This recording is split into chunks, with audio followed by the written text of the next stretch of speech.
Employee burnout is real and it's on the rise during the pandemic, and more companies are offering additional time off and more flexibility for scheduling vacation for many workers. LinkedIn and the New York Times recently announced more days off to combat burnout, joining companies like Google and Facebook. Yahoo Finance's Denitsa Tsekova joins us now to tell us how employees are battling burnout. Denitsa?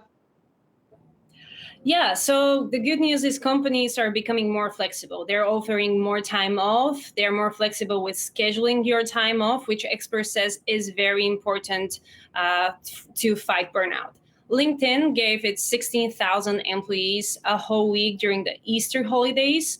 A small group of employees remained working, but the pros of this type of holiday is that most of the company is not working, so you don't really have that normal influx of work emails and catching up. So this is specifically aimed at combating burnout. And we see similar things in New York Times. So they're doing a quarterly thing that they call the Global Days Off.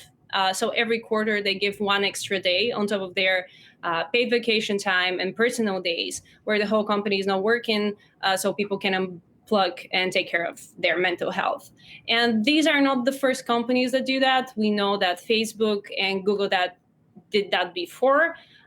Google called it a collective well-being day, and they just gave a day in September, while Facebook gave a whole week off during Thanksgiving. So on top of our normal days during Thanksgiving, they got extra 3 days, which was really good time for a really good option for their employees. And then this doesn't really stop here. What we hear from HR experts is the additional time off for those companies. People also, as I said, are more flexible with scheduling those times, but then they're also provided more resources, coaching, mental health, and all that they need along their journey to combat burnout.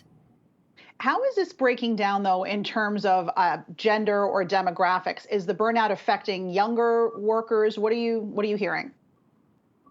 Well, so what we've seen during the pandemic is a really big increase in burnout. Half of workers are actually saying that they feel the burnout, and 2/3 of workers says that it's gotten worse during the pandemic. So there's definitely a real crisis going on here. And yes, younger workers are being affected by it. We know that millennials are reporting the higher rates.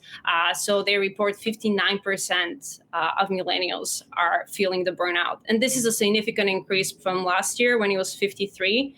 And the second spot is taken by Gen Z, which last year they were just at 47%.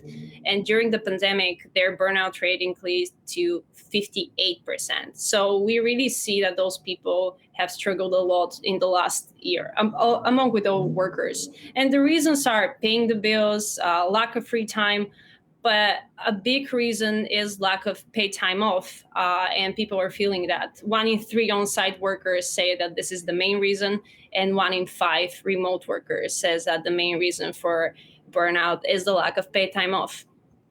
All right, well, I'm glad that companies are definitely focusing on it. Thanks so much, Denitsa Tsekova.